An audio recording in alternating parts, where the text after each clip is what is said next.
Good afternoon, everyone. We are just about at 12:30 today. Thank you so much for joining us for this second lunchtime conversation of 2021.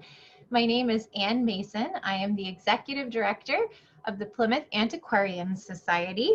And these lunchtime conversations are envisioned as a time for us to gather together virtually and have a chance to discuss local history research and resources. We're going to try to keep it pretty informal since it is the lunch hour. We hope you're having a good week, good midweek break here, midday break. If connecting via the Zoom webinar, I hope you will use the chat feature at the bottom of your screen in order to reach out to us and say hello and let us know where you're connecting with us from.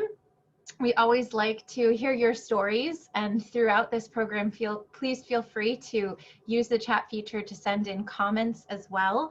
And also on Zoom is the Q&A feature, so you can use that button at the bottom of your screen to submit questions for today's presenter.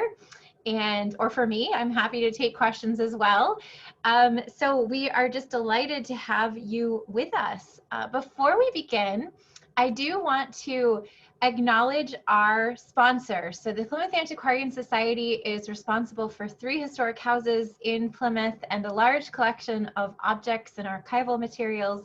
And all of our educational programs rely on the generous support of our members and community organization and businesses. And so here you can see some of the initial early birds who have signed up for our corporate sponsorship program and are committed to supporting our programs for the whole 2021 season. So I'd like to especially highlight our gold level sponsor, Tracy Chevrolet, our silver sponsors, Bravo Insurance, Condon Wealth Management, Plymouth Lions Club, and Ziggy's Pebbles Restaurant here in the waterfront. And then we also have 2 in-kind silver sponsors, Cosby and Company and Falcone Roofing. So just thank you to all of them. This list will surely be growing as we continue our season. We're very, very appreciative of all of the support of the Plymouth community for our nonprofit organization. Now, many of you, I believe, attended last month's lunchtime conversation where you got to meet our intern from Smith College, Sophie Kuntz. And you heard then about the project that Sophie's been working on. She took some of the letters from our Spooner family collection and transcribed them and made them available to all of you on a new online exhibit on the Antiquarian Society's website. And I'm pleased to let you know that that website is now live.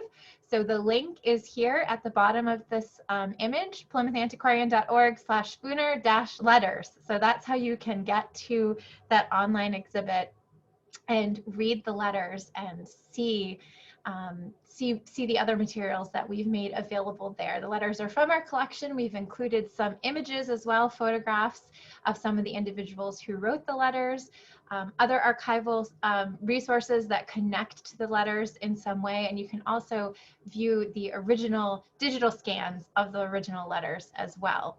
And also on that website, you can see from the title screen here, there is a link to a recipe archive. And right now, we're sharing a recipe for Esther Spooner's ginger cake, an 1860s recipe. And our presenter for today, Paula Marcoux, very kindly took that recipe from our archival collection and adapted it for 21st century bakers. So that is on the website as well for you to take that recipe, try it at home. I've baked the cake and it was very delicious. So I can guarantee that it will work, and it's very easy to follow, a very easy, simple cake recipe. So I am going to stop sharing my screen now so that you can see us, our videos, and I'm going to have our guest for today turn on her video so that she can now be seen and heard. Hi, Paula. Hello. Hi, Ann. Hi, everyone. So we have a very special guest today, Paula Marcoux, who I mentioned as having given us that recipe for Esther's ginger cake. Paula is Plymouth Plymouth's food historian, her training is in archaeology and cooking. And she is, among other things, the executive director of Plymouth Craft and food editor of Edible South Shore and South Coast, which is a magazine available locally. And her latest book, which is available in the Antiquarian Society online gift shop if you're interested, her book is Cooking with Fire. So Paula, we're so delighted to have you today to talk to us a little bit about using local resources, local archives to understand local food history, and more particularly to sort of zoom in on the African American community in Plymouth in the 20th century and some of the food stories connected with them. But before we get there, I wanted to start just by asking if you could tell us a little bit about your experience working in the Antiquarian Society archives and in other local archives. What sort of resources are there for someone interested in food history? What sort of recipe collections have you been sifting through as you do your work? Well, I started many years ago. It's kind of embarrassing to think about how long it was. In the early 90s, Nancy Gudritis, who was the director of the Plymouth Antiquarian Society at that point, she had a bunch of little manuscript books that she didn't know what they were or what at all. And so she had me come look at them, and I became instantly obsessed with them and spent an entire freezing winter in a back room in Spooner House going through these books. And I knew nothing about the people in them. I knew about the recipes of the period, but I was about to learn a whole lot more, and gradually became, like I said, completely obsessed, read all their letters, trying to piece together every single person, every single recipe, even just trying to figure out whose recipe books these were to begin with, which was a large task. So that drove me to other local collections at Pilgrim Hall Museum and any place else I could find them, talking to other local food historians like Jim Baker, for example, who has been down some of these paths before and has a very strong Plymouth food history pedigree as well. So it's been since the early 90s that I've been looking at these sources again and again, and they never cease to fascinate me. The pandemic recently I've been really too busy over the last few years, and I get to go to these recipes every time I have a little space in my life, and this space was just given to me by the pandemic, and so I've picked the sources up again and become once again obsessed.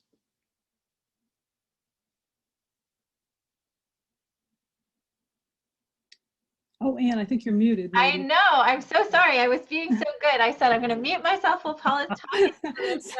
Sometimes it's too good. So now I have to unmute myself. Well, I think we're all very, it's funny how we find these silver linings to the pandemic, because it's, as much as we hate that you haven't been able to actually cook for anyone in person, other than those at your home, but we're so delighted that you've been able to start pouring through these recipes again and come back to some of the ones that needed a little more research. So, and I think that's what you'll share with us today, right? About Clam. Yeah. Let me share my screen and Sure. see what I can do. I think Clam Model is one of those things that I've heard you mention, and really did not have a very good idea about what it was. So I'm definitely going to learn a little bit today, probably a lot today. Well, it's been a real education, and it's certainly taken me down a lot of paths that I hadn't really fully anticipated at all. But here's the first recipe card of Clam Model I ever saw, and it was in the Antiquarian Society archive. And I just looked at it and went, okay, well, I never had heard of Clam Muddle. I had heard of fish muddle, and I had never heard of George Gray. I had heard of the Old Colony Club, however, but they're all there on that top line. And reading through the recipe, I was like, okay. And I knew the handwriting was Rose Briggs. And that made complete sense because I was looking in her file. She was engaged in a project, apparently, in the mid-50s, where she, and this is her a little bit earlier, but she was spearheading an effort with several other women to produce this Plymouth Colony Cookbook, which became a a real standard, I would say, in its time. But the Plymouth Antiquarian Society files show a lot of the work that went into creating this book, and it turned out, I think they thought it was going to be easy, as everyone does with cookbooks, and then they began to gradually realize that it was harder than they knew to put together something that they were comfortable with.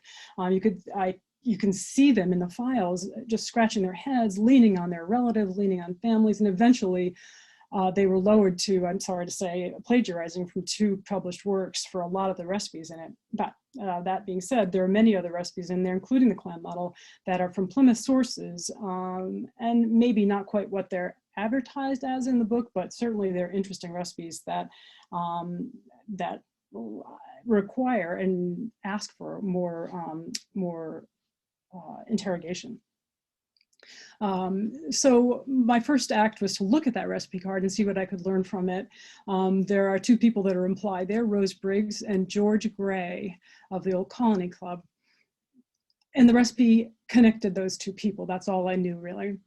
I got help from people who had known George Gray since he died in 1939, namely Jim Baker, who had compiled a lot of information about George Gray because he was known to be a good cook and to have a sort of a tap into Plymouth's past through their mutual friend, the Reverend Dr. Peter Gomes. And I was really pleased to find out that both of these people were eulogized by the Reverend Dr. Peter Gomes in very kind and wonderful terms, as you can see on this slide here. This whole Clam Muddle incident and this recipe card incident, I feel she really leaned on him, and he finally spilled the recipe when she became too unbearable. They were, both of them, these 2 persons, Rose and George, very much in control of their own worlds. They were both at the ends of their careers when they made this connection over the Clam Model recipe. But they had both were very, very strong characters, I think, who had made their own sort of space in the world. One of the things that struck me right away is George's middle name, LeBaron, and that's not a name you get by accident. It's for those of you who are from Plymouth, you might understand that there are LeBarons all over Plymouth through history. There have been LeBarons in Plymouth since the very end of the 17th century. That's a whole other story. But in Rose Briggs's family, which you see here, selected members of, you can see some LeBarons that stack right up above her. A couple in particular. And I thought, well, if we're going to be poking around trying to figure out what George Gray's connections to old school Plymouth is, this might be the best place to start. And so I just started with the Russell family. So Rose Briggs was an early 20th century member of the family of Nathaniel Russell, who was Plymouth's leading industrialist, really, or one of them, in the 19th century. And I'll move a little bit forward. At the same time, started looking further back into George Gray's family. This slide may look like a big mess to you, but this is extremely stripped down, cleaned up version of several weeks, maybe a month of work trying to figure out his very confusing family tree. Not the tree itself that's so confusing, but just getting at the information. And partly that's because George Gray is African American, and his family came at a time when it's hard to find out exactly who they were before they got here. They came from Virginia. Before the Civil War, and I don't know a single thing yet about what they were doing in Virginia in 1846 or 7 when they decided to come to Plymouth. That's a huge mystery that I'm really eager to learn more about, but that it's hard to settle during pandemic times, meaning that I may need to go to an archive in Norfolk or Richmond, Virginia, to get to the bottom of this one, if I ever can, or if one ever could. For the moment, have to satisfy with what I can do in our local history room and online, and this is what I could come up with for the time being. So here we have George LeBaron Gray as the 3rd generation Plymouthean of this family. going back to the beginning I just alluded to of the first of this family in Plymouth, their name was not Gray, it was Archer when they arrived. And I'm, by various little bits of evidence, I believe they arrived between 1847 and 1850, simply because their daughter Mary J. Archer, was born in 1846 in Virginia, and they were in the 1850 census in Plymouth. So ergo, sometime between her birth and the 1850 census, they arrived in Plymouth. At least those 5 family members, 3 children under 10 years old, and a couple, William H. Archer and Asenath Jemima Jones, known as Mimey or Mima very frequently, arrived together.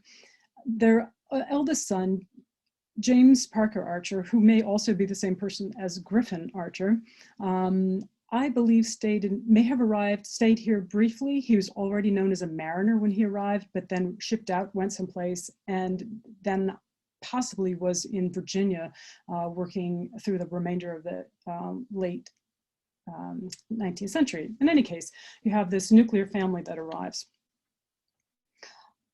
Let's see. This is their life, really. This is the part of Plymouth they came to. You may not instantly recognize this as Plymouth, but this is the part of Plymouth that was largely owned by Nathaniel Russell. Most of those smokestacks at this point, this view is from a few years after they arrived, but they probably lived in this neighborhood still when it looked like this. I'm not a big zoom. Can you see my arrow when I do that? My cursor, or no? Yes? Okay. This is where the skate park is now, where the dam was just taken out on Newfield Street. This is Summer Street all along here. Summer Street, Summer Street, Summer Street. This is Billington Street. And Summer Street just sort of dissolves off this way. You can't really see it, but that's, I know it's kind of hard to figure out where you are because it doesn't look like this anymore. These are the mill ponds that were just restored into Town Brook as they've taken all these dams down in the last 5-10 years. So this mill here was owned at this point by Nathaniel Russell Sr., and several other this was a metalworking a forge, and several other metalworking tack and rivet and forges all along here. And eventually he would be a major investor in textile assembly of mills down here as well.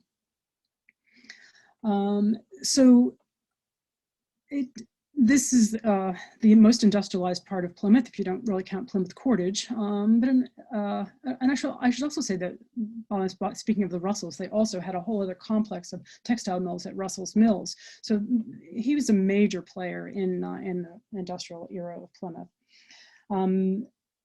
Here's looking at that same Summer Street neighborhood, Summer Street, and the Billington Street here. That same neighborhood, that big mill where the skate park is right here. I spent some time trying to find out where this family, where the Archers would have lived. And it's not easy because the early censuses don't tell you what street they're on. However, it is easy to figure out who in the census is a person of color because they tell you with little abbreviations whether they might be regarded as Black, Indian, mulatto, and by going through the censuses and finding as many of those people as possible and putting them together and seeing in several decades where they fell out together and finding people who I know lived in the same place for many years and were best documented of all, like this person here, Caleb Harding. I was able to find that this family, the Archers, lived near the Hardings for most of those first few decades that they were in Plymouth. And then it turns out that many of these names along this road here, Saunders, Seymour, Stewart, Wood, Williams, those are also African-American names. Many of them, some of them, a handful, before the emancipation and many of them afterwards when Plymouth's African-American population blossomed. And so this, I take it from that this was this all the way down Billington Street, and some of it in houses, many of them houses, tenements that were owned by Nathaniel Russell, became a major labor source for these mills. And in any case, that was the Archer's home for at least a little while. The central part of this story really is this person here, William Henry Archer, who was born in 1842 in Virginia, lived his childhood in Plymouth. And then when the Civil War started and he was 21 years old, he went from being a local sort of laborer to enlisting in the US Navy.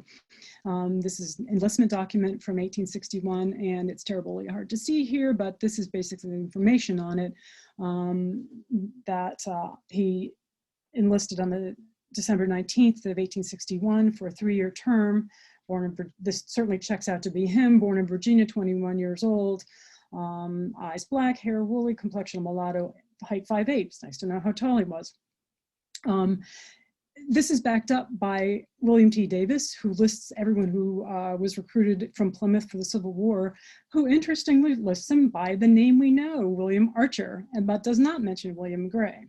And at the same time, this is the service record that comes out of his time in the Navy in a completely different source, military source, where I learned that he served in the USS Vermont. Itself a really interesting assignment I won't get into here, but for his 3-year term was served out. And so you see that at that point, it seems to be at that moment when he's enlisting in the Navy that he decides that his name, for some reason, a reason we'll probably never know, that his name is now William Gray and no longer William Archer.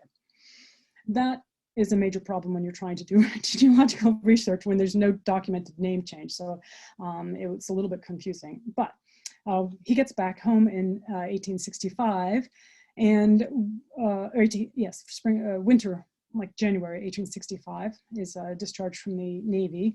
And in the September of that year, he marries a more local woman, Alora Hicks, who's from Mashpee, but was living in Plymouth in that same neighborhood. In fact, one of her either sister or mother was married to the Caleb Harding that I'd mentioned earlier. So they were neighbors from down in that sort of Billington Street gore, as is the term that Davis uses for that place. Interestingly, Mary Archer, William Archer Gray's younger sister, marries at the same weekend, basically, the day afterwards, the day after he and Alora marry. She marries Sanderson Fuller, who's also a mariner of the same age as William Gray, and very likely, it's hard to think that he couldn't possibly have come back from Navy experience with William Gray, whose time on the Vermont, I should say, was a blockade off the Carolinas. So there were many slaves, enslaved people who were escaping from slavery before and just fleeing after emancipation, fleeing to whatever Union troops they could get to. So it's very possible that he just joined the Navy on a ship, if that is, I'm not sure that's technically possible, but joined up and first became a laborer with the Navy. It certainly happened with the Army. So you can see this document here not only establishes that fun fact or fun supposition, but it establishes this, what I believe is true fact, that William Gray and Mary Archer have the same mother, Asenath, because, I mean, how many are there to start with? I don't know, for some reason they didn't get the father's names on William Gray's wedding. I think this is an actual marriage document, or maybe it's a wedding intention. In any case, to me that kind of nails it, that there's absolutely no doubt that these are the same person. Paula, we have one question that relates to Alora Hicks, who I think you said was from Mashpee. Yes. So we have a question, did she have any Wampanoag ancestry that you know of? Yes, so she's described as an Indian sometimes, so I think she is Wampanoag, yes. The thing is that I tried to resist the urge to do genealogy on her. I did find I found her parents, her family, a whole bunch of Hicks people wind up in Plymouth living in that neighborhood. One of the troubles in Mashpee sources, often you'll see the term IND after people. We have W for white, IND for Wampanoag, most likely. And then you also have, just some white person's made up idea of what this person's identity is. In Plymouth, you'll have different census takers in different years. And so you'll have a period when the term mulatto is used very often. And who knows what that means to people? I think it may, for some people, mean, oh, well, this person's parents, maybe one is a Wampanoag person and one is an African person. And so this is like, well, we'll call this person that, I'll call him mulatto. So it's a very slipshod kind of categorization that's used by these white people to describe these others. It's hard to really put much faith, especially when I watch these various individuals who I see through 5 censuses change color and back and forth again, depending on the eye of the beholder. And there's a whole other story that would be very interesting to follow up on, kind of outside my food history. If you think this is outside food history, that's really much further. But in any case, that's a great question, and it's really it would be very interesting to follow up on some of that too. In any case, Alora goes back to Mashpee. She doesn't stay. I find her back at home again within, I think, the next census. So William Gray, at that point, forms a union with this woman who's in her early 20s, Matilda Newsom. She had been working in a North Street household as a live-in domestic, probably cooking and helping out with things with a couple that had a newborn child and were for the first time living outside, away from their parents, in a similar age group with her in the early 20s. They become a very stable couple, although they never marry. As far as, unless it's a very hidden document, I don't believe they ever get married. They're together for 25, 30 years, and they have, as you see here, a big family. They have 9 children, 4 of whom lived a long life in Plymouth. The eldest son moves to Cambridge, and he's in and out. We see him actually at the beginning of his life here, where he's born, and the end of his life, well, actually the end of William Henry Archer Gray's life, when he comes back after the will is executed, and surprises some people. It seems like another whole story that we may never get to the bottom of. But in any case, these 4 young men here grow up to be, in their process of growing up, become a real thing in Plymouth. Oh, wait, let me go back to, sorry, their childhood, really, where they're living. They've made a move at this point from that Summer Street. They may have, after their father died, the mother and some of the children may have moved further up Summer Street towards town. Unsure about that, I'm still working on it. But, excuse me, when that first William Archer dies. But in any case, the family of, by 1870s probably, has moved up to this neighborhood here, which let me describe to you a little bit. It's hard to see any of these signs. This is, well, it says Prospect Street on it. It's really Allerton Street. That name changes. And here is, you can see the courthouse here, and I mean the townhouse and the jail. So this is Russell Street here, and Court Street down here. So this is up on top of the hill. And the future Davis Street is right here. In the documents, in one of their censuses, the 1880 census, the family is seen as living on Landman Street, which there is no such thing as Landman Street. There wasn't then, and there isn't now. And unless someone knows of it and can find it on a map, I never could. But when I started looking at where Davis Street was going to go, I realized, oh, this is on Landman land. And so it's called, by maybe just vernacularly, this is on Landman Street. But eventually, by 1882, William Thomas Davis says it gets laid out to be Davis Street. But it's possible that they were already living on what would become called Davis Street before it was even called that. And eventually, over the course of time, that became Davis Street. This region here became full of the Gray family. Those 4 sons all lived there. The parents lived there. Their aunts, their grandmother, and the next generation down continued to live there until into the 20th century, way into the 20th century. In fact, this Gray Avenue that was put in right here afterwards. So that became a real compound of Grays, and their worlds moved to be up on the hill in this way.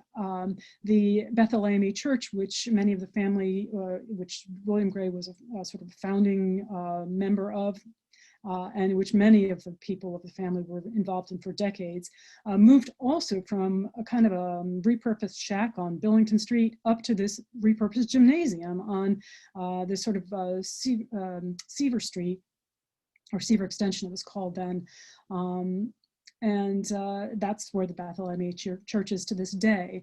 Other African-American populations seem to move up here. And one of the implications was that it was really, the existence down around the mills was really fraught and dangerous. The incident that brought the church up the hill had to do with an assault really on the church by drunk white people, which they were able to, which fortunately the African-American community was strong enough to be able to make that move, and we're able to perhaps get enough white support in making that move. And that white support is one of those iffy things that I'm kind of interested in learning about, that Clam Model is helping me with just a little bit. The other circle here is Vernon Street, is where William Archer Gray's business that he ran for several generations was. So it's all within easy walking distance, and then easy walk down to Court Street downtown, and to the schools. The boys all went all through high school, and were very important members of their high school classes, it turns out. You can see here Arthur Gray and William Aloysius Gray, or Allie Gray as he is known apparently. Both, looking quite handsome as class members of the class of 1895, and this photo being really nice of Jim Baker to share this with me, and there's his grandmother sitting there in the corner too. Here's some of their exercises from their graduation program, and you can see that these two Gray young men are doing very serious talks for a graduation program, plus they're part of a musical quintet as well, so Renaissance men. And then they go, this is sort of the business aspect of their lives. This is the Vernon Highlands. You can see the Plymouth Steam Carpet Cleaning Company. That's William H. Gray's business that everyone in the family that didn't have some other kind of job worked in, it seems like, over decades of time. And besides that, they had among them all jobs like elevator operators and sort of hotel people, and a lot of sort of front-facing staff in all kinds of organizations. This is, for men who probably had greater potential, it is what they were able to do as Black men in a white town, even up north. Their prospects were limited by, by white people's prejudices mostly. But in any case, they were very talented and were able to do a lot of different things, fortunately for them. So one of the things they did was cook. And here we're getting a little bit back to Clam Muddle. I'm very interested in their cooking lives. So that they had their own establishments, a depot cafe by the train station, and this cafe on Court Street as well. The brothers seem to work apart and separately and pick up for each other, and probably other family members worked there as well. It's just not as well documented as the carpet cleaning company. So back to the Russell family. How do they stand in all this? What do we know about them and how they might have been involved?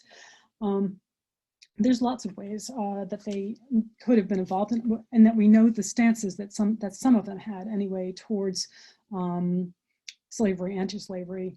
We have here, let me get under our belt first, Daniel R. Elliott. Daniel Elliott was a slave owner. So this is the opposite of an anti-slavery person. He was brought up on a rice plantation in Georgia. I've spent a lot of time visiting where he was brought up, trying to find evidence about his family, and didn't come up with too much, but it's fascinating period. Anyway, his wife, somehow or other, was from Plymouth, the daughter of Dr. Thatcher, who was an anti-slavery person. So how that all works, I don't know either.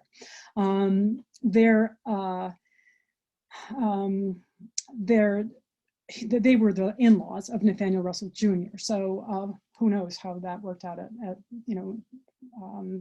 all told. I don't know that much about Nathaniel Russell Sr.'s feelings, but he was a supreme industrialist, and who he hired, who he competed with, all those things was tied up with African-American life and fortunes in this country.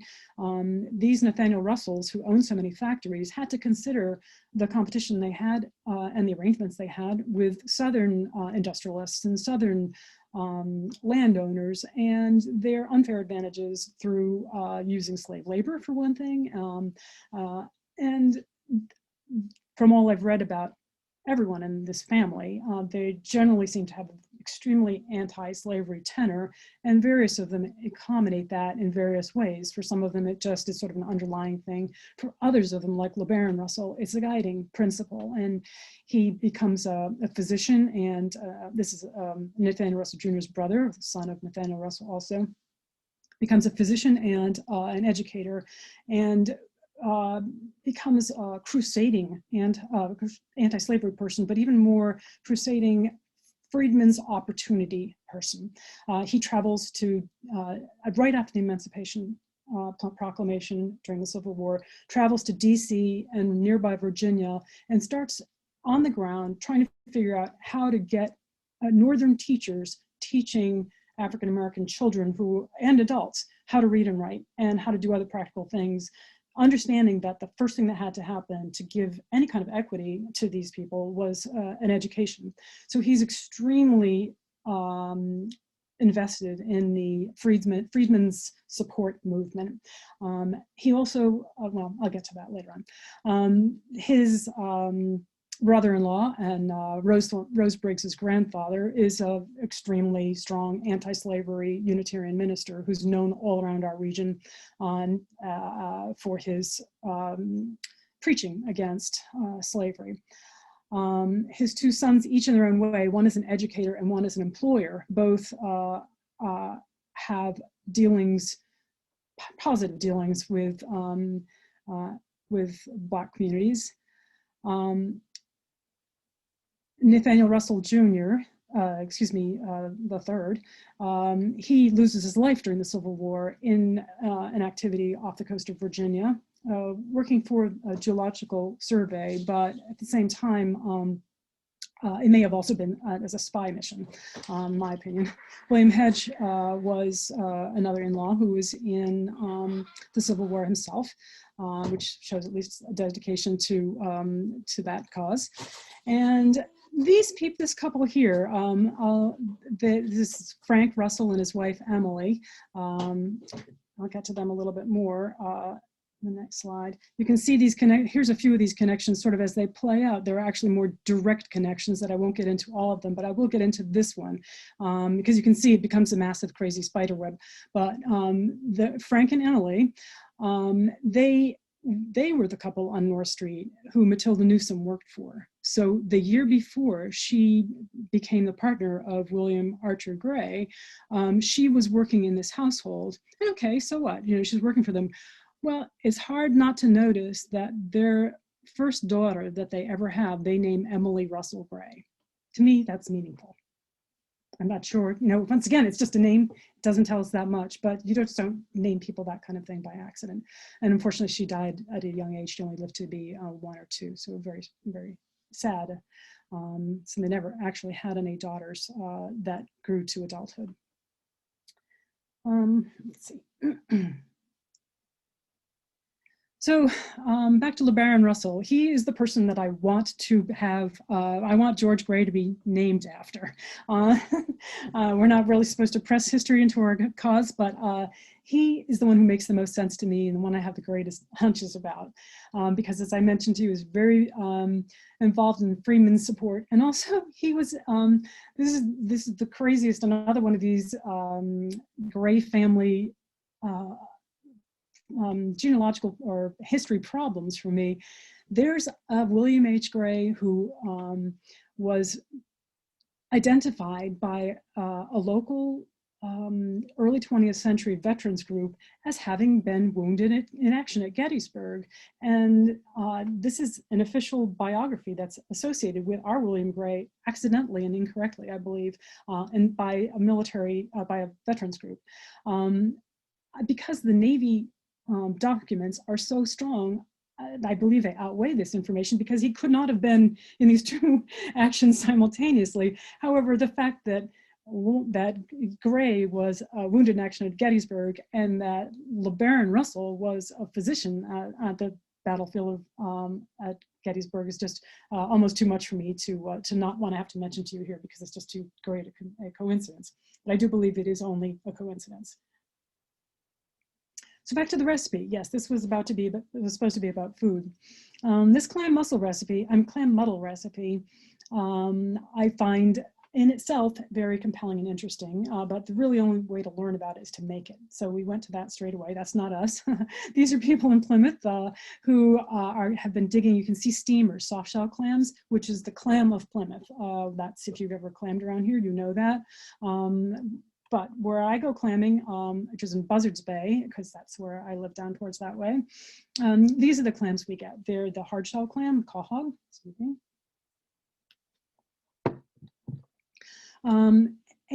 I made my muddle using those, but followed, the recipe, and I will make them out of soft shell clams someday when I get my hands on some. But we just open them up and then chop them, and then put together the muddle. As I said, basically you're heating up the clams in their own broth, if you can obtain it, which seems weird because if you can obtain clams, you can obtain their liquid. But anyway, that's what it says in the recipe, is if obtainable. Then adding some cayenne pepper and a little bit of flour and butter to thicken it up, simmering that for a minute and adding hot milk to it and serving with crackers. Really simple. And it's very good. We really enjoyed it, but I found it very milky, very, and the first time I made it, I chopped the clams, they say with a grinder. I chopped them very finely as if it were their grinder. And I found it very smooth, very white, and very not as clammy as I like. And that and the internal evidence of the construction of the recipe made me think, yeah, she may have thought this was a very old recipe, and it may be that Clam Model is an old recipe, but this rendition of it harkens to maybe 1890 to 1910. It's not the end of the road for me because I want to know, well, if there was a Clam Model before this, what was it like? This may just be the version that appealed to people at this early 20th century time.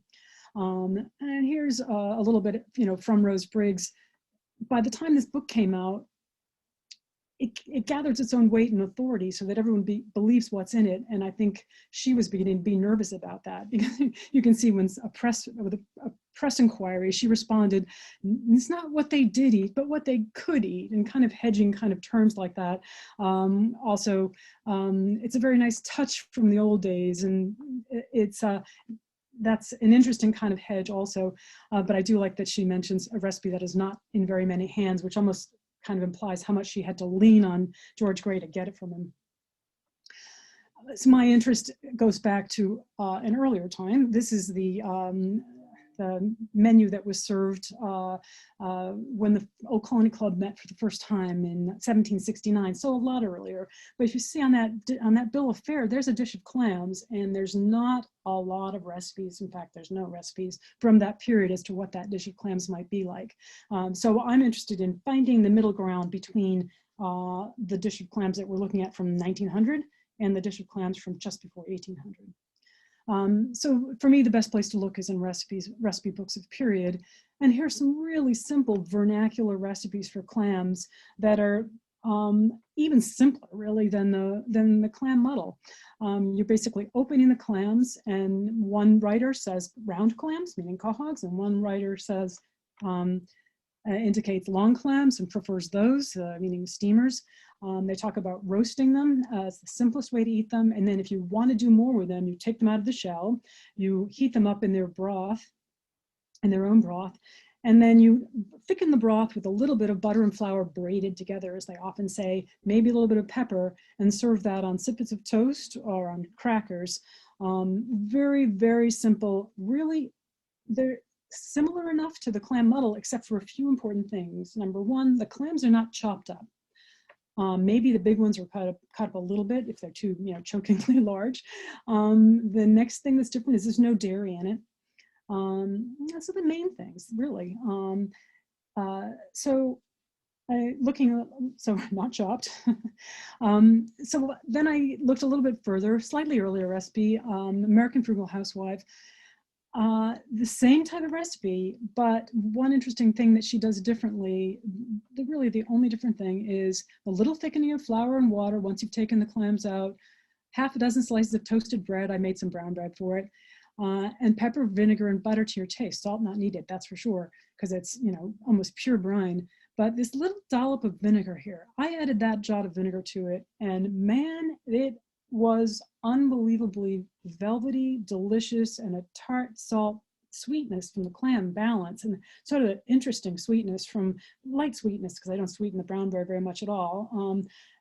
It was just, I mean, you could put that on any table anywhere and people would have their minds blown by it. I think any clam eater anyway. It's a really clammy dish. You have to be a clam lover.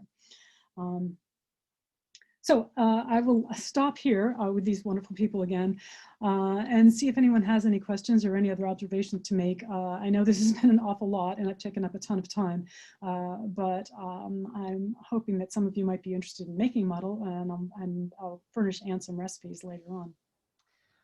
Well, thank you, Paula. I have a couple questions, and so I see that some folks are raising their hands, which means they have questions, which is good. And I would encourage you to put your questions in the Q&A, and that way we can we'll get to your questions once they're typed up for us to see them. But Paula, I'm just curious, what kind of vinegar did you use in that last rendition? I used cider vinegar and like a teaspoon, a tiny dot. You don't want to overwhelm it. And I was amazed by how much difference it made. Honestly, I'm pretty good at projecting what things are going to taste like, and that's what I do all the time. But something about the little bit of butter thickening, it became like a butter sauce, like a beurre blanc sauce almost. Not as rich as that, but had that lovely piquancy from the butter and the savoriness of the clams. It was just mind-blowingly good. My friend Jake Walker, who's taken these not these photos, but the photos of the clams, any kind of our clam cooking and clam digging. He's the writer of a book about clam chowder, one of the books about clam chowder. And his mind was blown by this dish too. So it wasn't just me thinking this. Was another experienced clam eater who said he could eat this all day, every day. So it was, I think, a real revelation. We'll definitely be making it again. In fact, I may make it again tonight. Well, great. So one question here is, how is clam muddle different from clam pudding? And what is clam pudding? So that's another hair-tearing headache. And that may be another one of these crazy rabbit holes. Honestly, I'm of several minds about clam pudding, because just like the clam muddle, I think that because there was a phrase clam pudding on a map, because people see clam pudding pond, they're like, what did that mean? And so they made up clam puddings to fill that idea. In fact, I did that in my own mind. I'm like, well, if it were the 17th century and I were making clam pudding, because my background's in 17th century cooking, what would I think that would be? Rose Briggs has a couple of suggestions about a clam pudding, which is really more like scalloped clams, basically based on very popular dish of scalloped oysters, which, you know, is a 19th century dish that changed almost not at all from 19th and 20th century. So basically a lot of chopped crackers, some butter, and all the juice from the shellfishes just all layered together and baked. So that's like a kind of a dry version of it, really, with butter instead of having milk. There are an infinite number of gradations of dishes that use shellfish or fish, ship's biscuit or crackers, salt pork or butter in various mixtures and proportions that are all based on the diet that came to New England from the sea. These are the kinds of, salt pork, salt fish, and salt and dry bread are the things that people lived on at sea, that have with them wine. They might have pepper, they might have a few other things, and compounding those things into something that tasted like food was the main work of cooks on ships and boats. Because Plymouth had, not in the 19th century so much, but way more in the 18th century, been extremely maritime in nature. Most of the population had really distinct connections to the sea. And people who were at sea all the time developed a real fondness, paradoxically, because you think, God, if I do another piece of, salt cod, I'm going to freak out. Or salt, why does everything taste like biscuit and salt pork?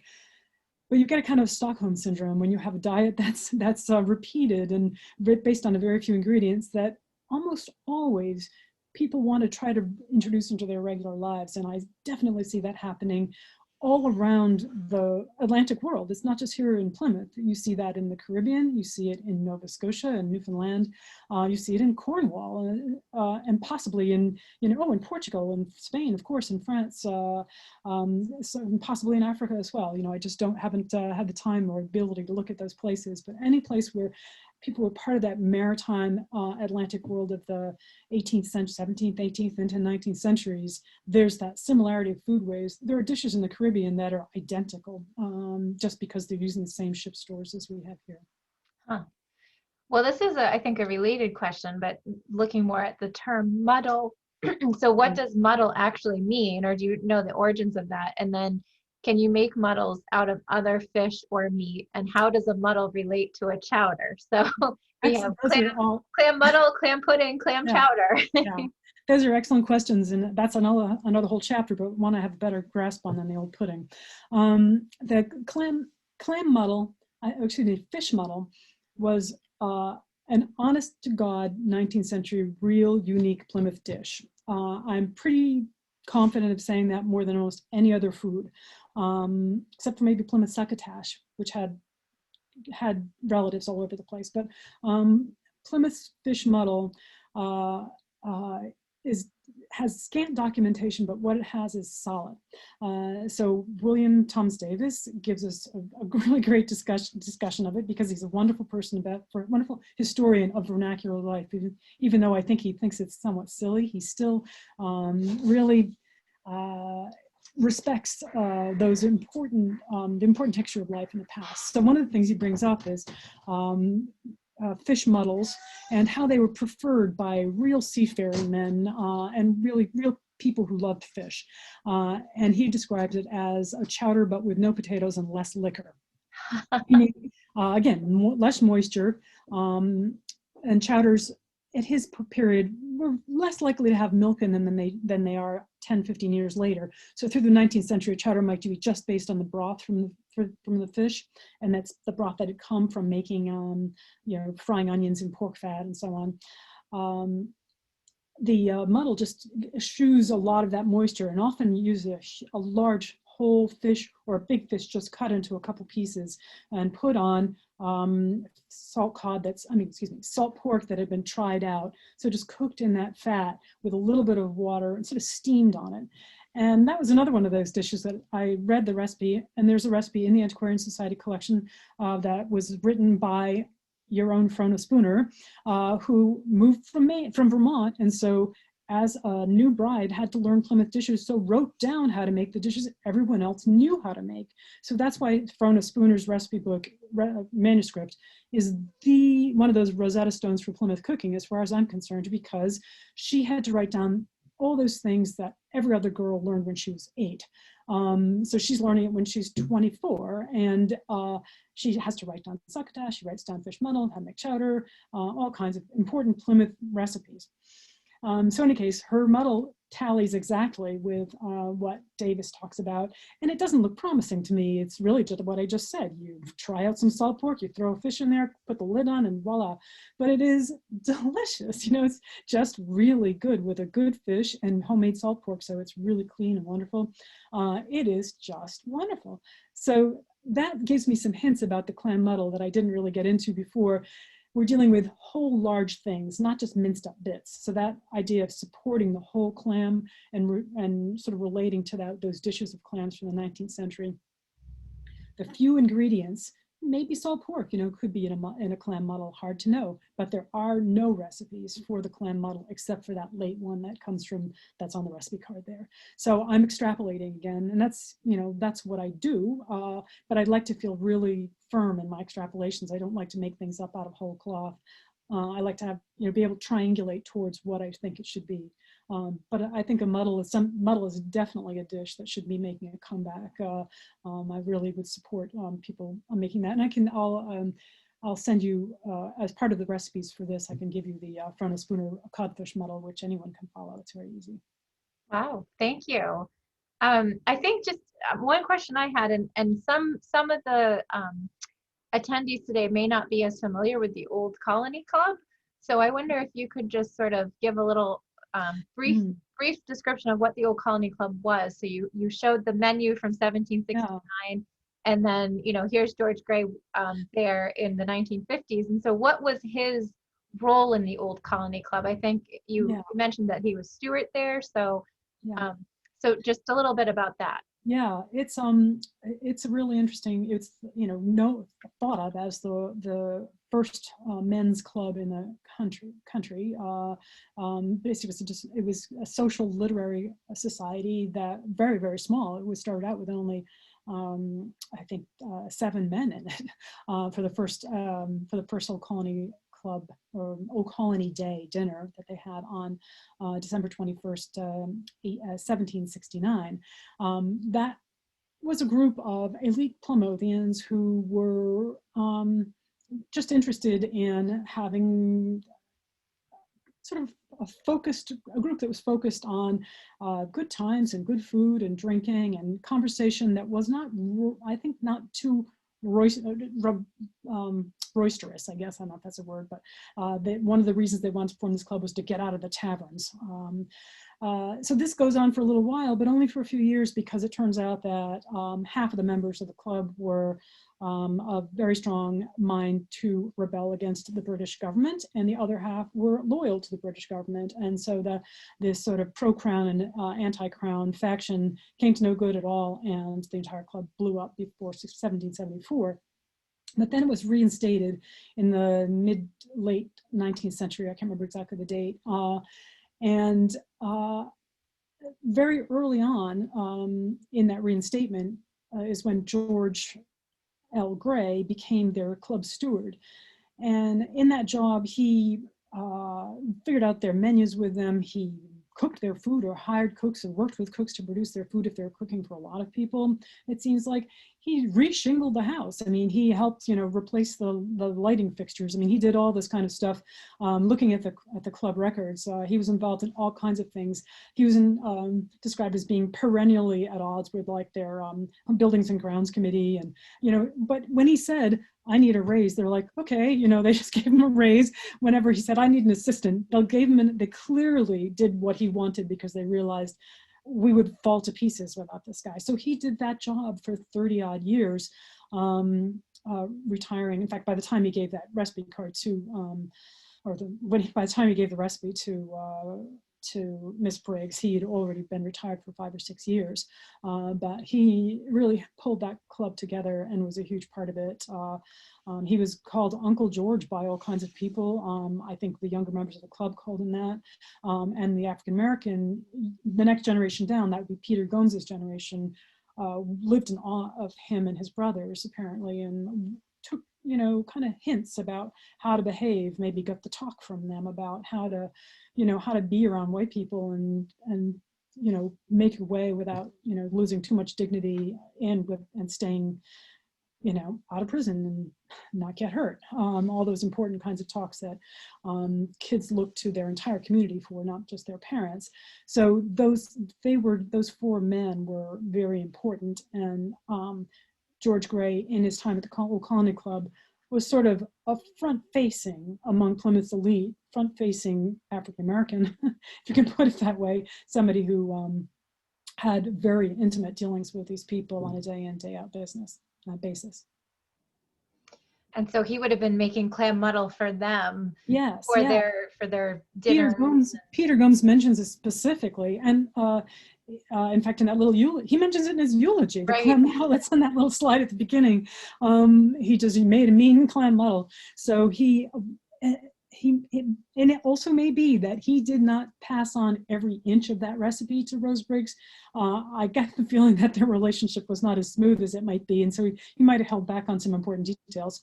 But in any case, he was well known for his model and for his just capacity of being able to you know, lay this food out there, succotash as well, and to just be able to basically cater these large meals, including these Old Plymouth favorites and make these Old Plymouth guys happy. If anybody from the Old Colony Club happens to be involved in this call and has any information beyond what's published, I'd be very happy to learn about it.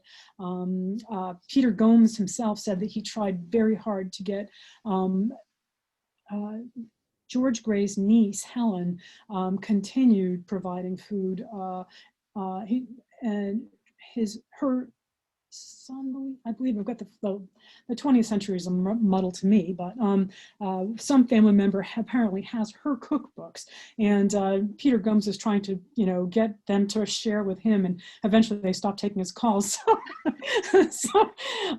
He felt very much that they didn't want to have anything to do with Plymouth, which I'd love to know more about that story as well. So there's just more questions than answers, I'm afraid, on so much of this.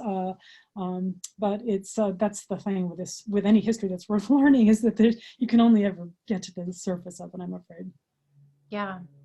Well, Paula, we are at the hour mark, so thank you so much for sharing this fascinating story with us today. And I don't see any other questions that have come through, but I will be sending out a recording of the program with everyone who is registered for the Zoom meeting, so that you can actually see that Zoom, see the Zoom recording after we finish here. You can go back and watch it as many times as you like. And again, I'll also share the link to our Spooner Family Letters online exhibit, so that you can go ahead and read those. And please do send any questions to me about the letters, or if you have any thoughts about ways that we could improve that online presentation, please let me know. And then finally, I wanted to invite you next month. We're going to continue our lunchtime conversations on Wednesday, April 14th at 12:30, again, through Zoom. So you can register on our website, PlymouthAntiquarian.org, or you can also just catch us. We'll be streaming onto Facebook as well, for which no registration is required. But on Wednesday, April 14th, our topic is exploring local history at the Plymouth Public Library. So I'm delighted that Julie Burry, who is the History Room archivist at the library, will be joining me, and she's going to be giving sort of a behind-the-scenes tour of the History Room, of the local history collections, which I think in many ways are underutilized, and really there's some wonderful, wonderful treasures at the library, including a large collection related to the Parting Ways settlement, which was a free African-American community here in Plymouth. And, there's some records there related to the settlement, and then also to other later generations of African-Americans in Plymouth. And so Julie will be sharing some of the highlights from the collection, and providing an introduction, so that we just hope that through these lunchtime conversations, you'll be able to learn more about Plymouth's history, and also learn about the types of sources that are out there, so that if you have questions, there are ways that you can start to investigate them. And again, thanks you so much to Paula for joining us today and for making this possible. And if you're on the Zoom webinar, I will send out that email with the recording. I think after we end the meeting, you'll be directed to a survey. So it would be a great help if you complete the survey and let us know any feedback on this program. I will also be sharing Paula's email address, so that you can contact her directly if you have any connections or memories of the Gray family that might help her sort of work out some of this topic. And so I know that in the chat, we've had some members who actually have family connections to that high school graduation photo, that they knew members in their family who were in that photo as well.